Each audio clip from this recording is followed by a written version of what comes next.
Hello and welcome to I Can't Sing Week 3. Almost halfway through our course already, who can believe it? So this week we're going to be talking about minding our oohs and our ahs, and we're going to be thinking about making big caves.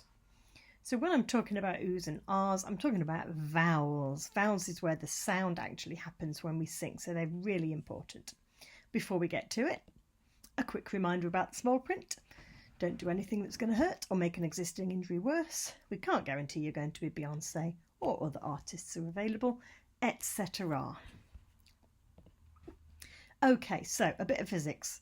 First of all, I should admit I'm absolutely rubbish at physics. So if I say anything that's not quite true, do forgive me. My degree was music, not physics, as you're about to find out. So when a sound is created, it creates a sound wave.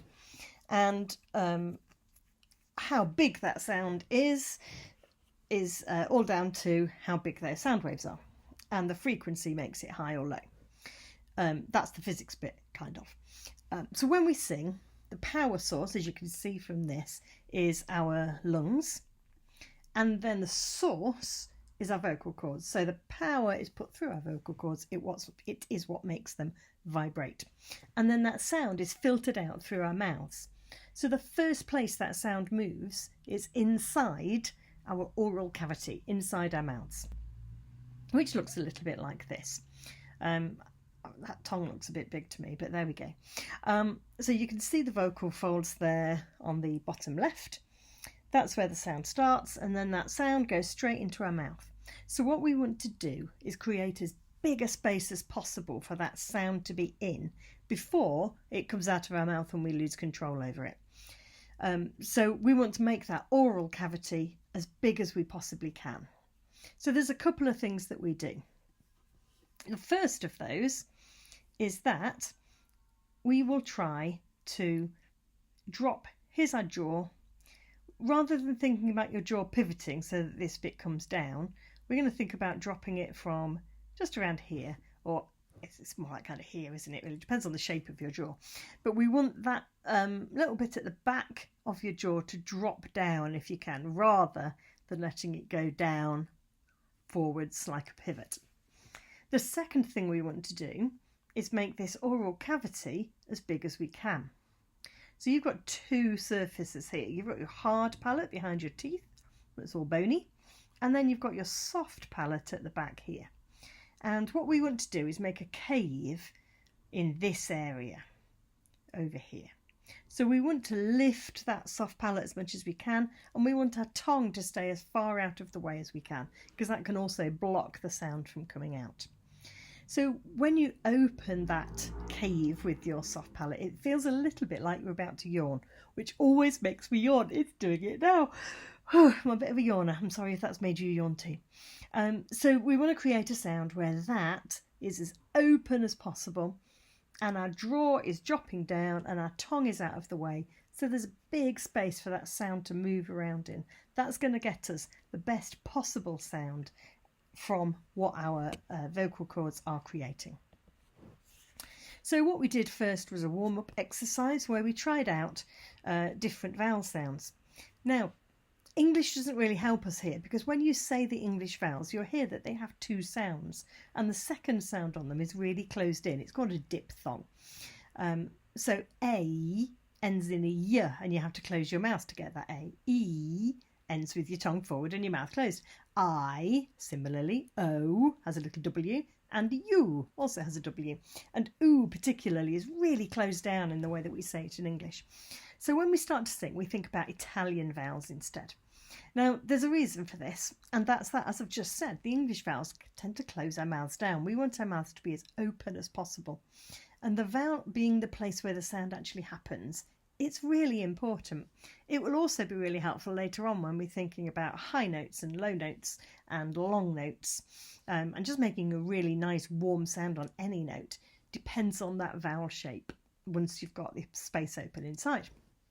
So the Italian 5 vowels are E, I, A, O, U, which if you look at the words in front of us there on the slide, bear, be, bi, bat, bob, boo. And ooh is the really tricky one because we don't want it to go boo. We want to think about it more a bit ooh, like that, like you're really impressed by something and isn't somebody very sassy. Ooh. So we sang an exercise in these vowel shapes, which I'm not sitting at the piano today, but we'll do it anyway. We're going to start just here. And we're going to sing 5 notes up and 5 notes down, and we're going to try and keep that space as open as we can. Be really conscious of what your jaw and your soft palate and your tongue are doing particularly. Excuse me. So we're going to sing bear. Sing it with me. Bear. And then we go up a little. Bear. And then we're going to do B, which is going to be more like it's spelled B-I, B. B and up. B. Now bat. Bat is one of the is one of the best vowels for singing on because it's really open. It's just a natural sound that happens when you open your mouth. But still be really conscious. It's your jaw coming down, opening that cave, keeping your tongue out of the way. So let's sing bat. Where were we up to? Let's sing it from there. Bat. And again. Bat. Now let's go with bob. O. Ba,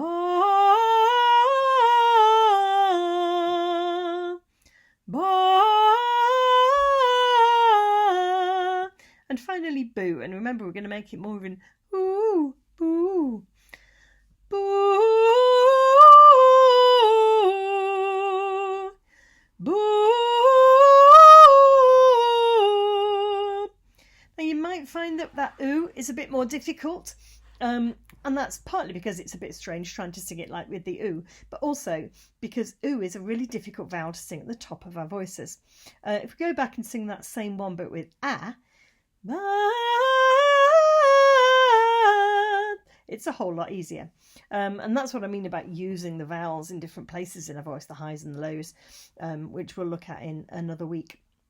If you want a really good example of this phenomena, if it's a phenomena, then listen to the song Never Enough from The Greatest Showman. At the end of that song, the words are for me, for me, for me.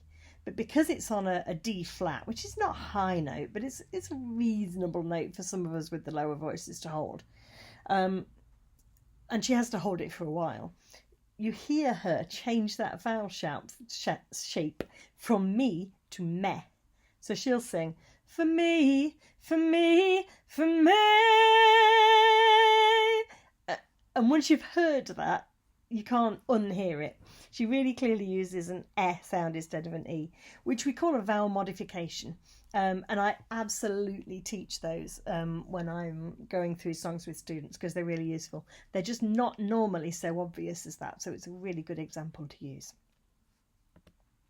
So at this point we sang some songs. We sang Don't Worry, Be Happy with the ooh, ooh, ooh, based on that lovely ooh.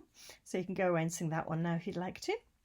And then we sang the 59th Street Bridge song, which has a ba-da-da-da-da-da-da, which should be a ba-da-da-da-da-da-da, not ba-da-da-da-da. If you feel the difference, say it now. Ah and ah. You can feel your throat close when you sing ah, so ba-da-da-da-da-da-da is going to really help. And this is the one where I could not get my mouth around that last one. Thank goodness Sarah could. And then I gave 3 pieces of information, which are quite exciting. We think, oh, one of my dogs is having a dream if you can hear strange noises. The first is, we were going to sing this song, Pensiero, of course the Hebrew Slaves from Verdi's opera Nabucco, because I want us to sing lots of different kinds of songs in this course, so that we've sung from all different genres. So this is from the operatic or classical genre. However, we are singing this song in our prom concert on Saturday the 19th of July at St Mary Magdalene. It's a concert based on the concept of the last night at the proms. The second half will be traditional last night at the proms stuff, Land of Hope and Glory, the national anthem, Jerusalem, that kind of thing. And the audience will be invited to sing along. But in the first half, we're singing songs from around the world. And this is a song written by an Italian about Hebrew slaves, so Israelis, who were sadly not able to be in Israel. It has a complicated history, does Israel. They were in Babylon at the time, stuck in Babylon. So yeah, and it's sung in English. Well, we sing it in English anyway. So it's got lots of world songs in it, but there were lots of world music. But we'd like you to come and sing this one along with us if you feel able. And it made an amazing sound when we sang this at the course on Wednesday. I think there were about 40 of us there. So 40 voices singing this song was extremely uplifting. So do go and have a look at it on the playlist. There were 2 versions on there. One is a professional version, and you'll notice lots and lots of people on the stage at that point because it really works well with a lot of voices. And then there's also one that we recorded during lockdown when we were getting frustrated that we weren't allowed to sing together. So both worth a watch. So we'd really love it if you could learn this song and come and join us and sing it at the prom concert on the 19th of July. We're also going to be doing Senze Nina, which we did at the first course, I think. Or was it the second? I think it was the second. I don't know. Time flies. But we'd like you to sing that with us as well if you feel able. We'd love to have you there with us and also singing along in the second half, obviously. So that was the song that we looked at, and we talked about the bits of this that need to be quiet and the bits that need to be loud. And then we started working on Africa. Now, there were 2 things that I said at this point, which are hopefully exciting pieces of information. So lots of people have asked us what happens at the end of the 6 weeks, and we've kind of been guided by what people are feeding back to us. So one thing that we're going to be hopefully doing next, we're trying to arrange at the moment. Some of you will know that there was a Sound of Music sing-along, which was organised by Jan Lees, one of our community superheroes, and Torquad Ensemble and the Hucknall Ukulele Group were both involved in that and did a little flash mob at the beginning. We said at the time we wanted to do that again. We're hoping, fingers crossed, and if everything works out right, that we're going to do another sing-along in the summer, which will be Greece. And once this course finishes, we're going to go into a 5-week course learning songs from Greece, so that when we get to that sing-along, we're all ready to give it some oomph. So that was the first exciting thing. And the second thing was related to something I just said about a flash mob. So the flash mob that we did at the cinema was a little bit kind of organised, and people kind of knew it was going to happen. So if you're listening to this, I need to ask you to keep a secret. And that is that on Saturday the 26th of April, Hucknall Market is celebrating its 150th birthday. And there's going to be a day of celebrations in the town with lots of additional market stalls and community groups being involved and some live music. And we were asked if we could provide some music, and I said, can we do a flash mob? Now, when Torquad do flash mobs, we have a bit of a history. We like to do the ones where no one knows they're coming and they come out of nowhere. So we're going to gather outside Central Methodist Church at 12:30 on the 26th, and then we're going to disperse into the crowd on the high street who will be watching a loop pedal artist. Loop pedals are where you record a bit of music and then you record a bit more, and it will kind of loops together until you're basically a one-man band but electronically. He's going to finish at, that's my dog shaking his tabs. He's going to finish at 12:45, and then we're going to start singing this. And we'd really love people who've been on this course to come and join us. So we sang through it. We'll do a bit more work over the next few weeks. But do have a look again on the playlist, because there is the original copy of this by Toto and also a recording of us singing it quite a number of years ago at an event in Brinsley. So we'd love it if you could join us for that. There's one thing which I said on the night that's really important to remember. If I get my little pointy thing again, that is that if you see the word in bold here, hurry boy, it's waiting there for you. That's because later on in the song, it's hurry boy, she's waiting there for you. And it's really important we remember those and get them right, because if we have people singing both of them, it says a word that we don't want to be singing in the marketplace. We don't like to do that, do we? We're also then going to sing the Wellerman, which we'll look at in a couple of weeks, I think, at the I Can't Sing sessions, and then the choir are going to sing with the Hallelujah chorus. If you want to join us in that, you'd be very welcome indeed, and I can provide resources on request for that, because it's pretty tricky. But it doesn't have to be, but it might be. I don't know, it's up to you. So there we go, we sang through that song. And then that's the end of this course. So next time, it's called Taking the Register. We're going to be talking about the voice's two main registers and also some additional registers that it has. So the registers are parts of our voice that do particular jobs for us. And we're going to talk about how and when we use them. And that's all going to be on Wednesday, the 19th of March. The QR code there takes you to the playlist, but I'll try and link it in the commenty thing section, the information section on this video. And if you've enjoyed doing this, you're of course welcome to pay. It's £2 for each session, which goes towards the room rental and all the expenses that we have for running the course. Anyway, you can pay when you come to see us, or you can just pop up a couple of pounds in the next charity box that takes you right, and we'd love that as well. Okay, hope to see you on the 19th, I believe it was, of March. And yeah, see you then. Keep singing. Bye-bye.